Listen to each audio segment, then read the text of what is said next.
Hey guys, Tacoma guy here. Just doing a quick video on my intake. I do have an aftermarket intake on here. What do I think of it? Should you get one? Does it make more power? Things like that. And here we go. With Tacomas, there's been a long-standing exhaust, intakes, things like that don't increase power on your truck, which is true and false. Will an intake increase airflow on your engine? Yes. Will the computer adjust for it? No, it won't. Will that net in more power? Maybe, maybe not. And that is really the true answer. This is just an air pump. Your engine is an air pump. Doesn't matter if it's a Tacoma, a Chevy, a Corvette, a Mustang. Will this intake improve the airflow over stock? Yes, it will. That means more air is going to get into your engine. But if your computer can't compensate for that, it won't necessarily result in more power. Same thing with your exhaust. Those converters, your big muffler, all that stuff is restrictive.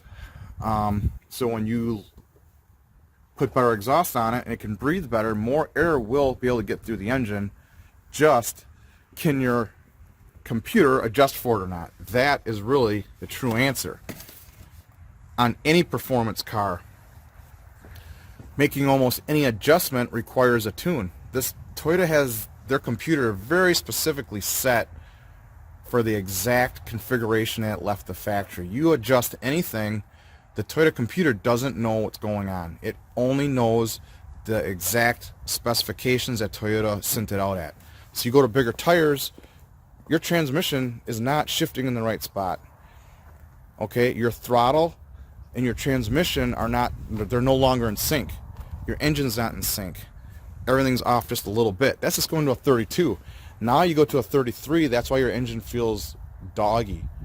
Because that computer can't figure out what's going on. It thinks you're just cruising and you're trying to, it can't read what's going on. So will an intake breathe better? Yes. What's it going to take to increase the power is a tune. Okay, the only way to get the full benefit of this intake is to have a tune. Doesn't matter what kind of car it is. Does not matter if it's a truck. Does not matter if it's a race car, street car, everyday car, pickup truck, diesel. When you adjust the factory settings, you're going to have to readjust the computer. And then the only way to do that is you need software that reflashes the ECU. It goes in there. Your mass airflow sensor is right here. If you do anything to this intake tract, that sensor is off, the calibration is off. Okay? I've learned this the hard way. So if you're not going to tune it, here's what I would recommend. I would recommend not getting an intake. I'd recommend running your stock air box. This is right here. Right by the mass airflow sensor on your stock air box, there's a little screen that does restrict airflow, but do not remove that screen. Leave that screen in there because that will throw off your mass airflow sensor probably the worst. Just leave that little screen in there. And your air filter is like a silencer filter. Rip that out. Rip that out, pop the rivets out, rip that out. Put it in a good high flow filter.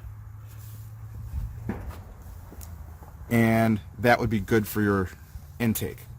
The only problem with that is this intake is connected to your wheel well. Okay?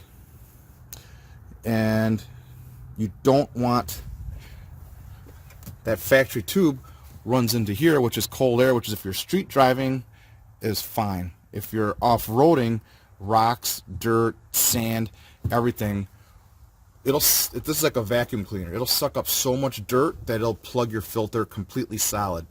When we go off-roading, I'd have to clean my filter every night. I had to pull the filter off, bang all the dirt out, put it back on. And especially after a weekend, sometimes it'd be stuttering on the way home because it's full of sand. Okay? When you have bigger tires on, it's kicking up more sand in there, and then that vacuum cleaner sucks it all right up into the air filter, which is probably going to wear the engine out. So don't do that. I would run the stock air box. This full-on intake is good. I like it. But if you're not getting a tune, run the stock air box. Get this cold air intake. I think this is like 200 bucks or 150 bucks. This is probably one of the best mods for the intake that I like. Just get this on here. It gets cold air. It connects on here, but there's air that goes right up in front of your radiator. So you're getting cool air coming in through your grill, going right in through here, and then it'll stop right here. Get 4-inch hose and connect that right to your factory air box. And if you're not doing a tune, that'll be the best intake system you can buy for your truck. Because now your mass airflow sensor is not going to be thrown off too far. You're getting cold air, you're getting clean air, you're not sucking up dirt and rocks and gravel and sand. And you have the best intake for your truck for the least amount of money. And then so don't get an intake, just get this ram air scoop. If you want an intake, then you have to recalibrate your mass airflow sensor. The only way to do that is with tuning, because this intake throws off your, at low RPM, below 2,000 RPM it runs rich, above 2,000 RPM it runs lean. There's no generic adjustment that's going to adjust for that. You have to recalibrate it. Once you get it calibrated, it's great. My truck runs awesome now. Ever since I got the HP tuners, it was like, finally I can adjust for my intake. It ran night and day difference, ran much better. I already had other tuners on it, so the top end performance is basically about the same because I already had the fuel correct. So this is my video on aftermarket intakes. Do they work? Yes. How much power is it? I don't know, but above 3,000 RPM you can definitely feel that this intake makes more power. It might make less horsepower below 2,500. So at very low RPM, your stock intake is probably better, okay? But that has to be mated with a tune, okay? If you get an intake, if you change anything on the intake, you're going to need to get a tune. If you don't want to tune it, just run a stock air box, change the filter. I would go to this cold air intake if you off-road. If you don't off-road, who cares? Then don't do anything. Don't even watch this. But if you're doing performance, if you're doing off-roading, if you're doing something that requires clean cold air, get this, because that fender is going to be sucking up all kinds of dirt. And if you've never noticed it, maybe you should start checking, because the first time you do, you're going to be like, oh my gosh, that's a lot of dirt. So yeah, run the stock intake, run this cold air intake up here, or get an aftermarket intake with the tune. And now definitely give you more power above 3,000 RPM. Up to 2 or 2,500 RPM, the stock intake may actually make more power.